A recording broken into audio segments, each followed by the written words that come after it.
I told the world, contrary to your claims, that Iraq had no connection to the atrocity on 9/11/2001.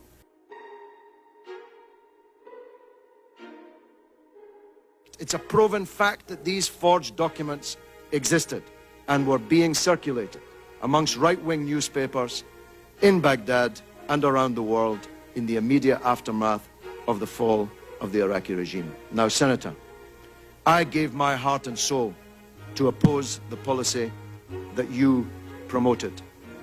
I gave my political life's blood to try to stop the mass killing of Iraqis by the sanctions on Iraq, which killed 1 million Iraqis, most of them children. Most of them died before they even knew that they were Iraqis, but they died for no other reason other than that they were Iraqis, with the misfortune to be born at that time. I gave my heart and soul to stop you committing the disaster that you did commit in invading Iraq. And I told the world that your case for the war was a pack of lies. I told the world that Iraq, contrary to your claims, did not have weapons of mass destruction. I told the world, contrary to your claims, that Iraq had no connection to Al-Qaeda. I told the world, contrary to your claims, that Iraq had no connection to the atrocity on 9/11/2001. I told the world, contrary to your claims, that the Iraqi people would resist a British and American invasion of their country, and that the fall of Baghdad would not be the beginning of the end, but merely the end of the beginning. Senator, in everything I said about Iraq, I turned out to be right, and you turned out to be wrong. And 100,000 people have paid with their lives. 1,600 of them American soldiers, sent to their deaths on a pack of lies. 15,000 of them wounded, many of them disabled forever on a pack of lies.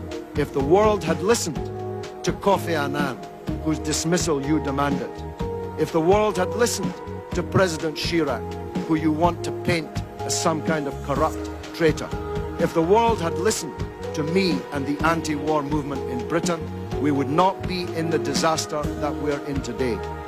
Senator, this is the mother of all smokescreens. You are trying to divert attention from the crimes that you supported, from the theft of billions of dollars of Iraq's wealth. Have a look at the real oil for food scandal. Have a look at the 14 months you were in charge of Baghdad, the first 14 months, when $8.8 billion of Iraq's wealth went missing on your watch. Have a look at Halliburton and the other American corporations that stole not only Iraq's money, but the money of the American taxpayer. Have a look at the oil that you didn't even meter, that you were shipping out of the country and selling, the proceeds of which went who knows where. Have a look at the $800 million you gave to American military commanders to hand out around the country without even counting it or weighing it.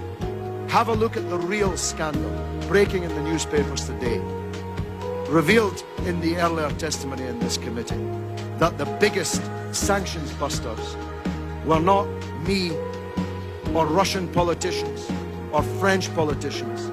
The real sanctions busters were your own companies with the connivance of your own government.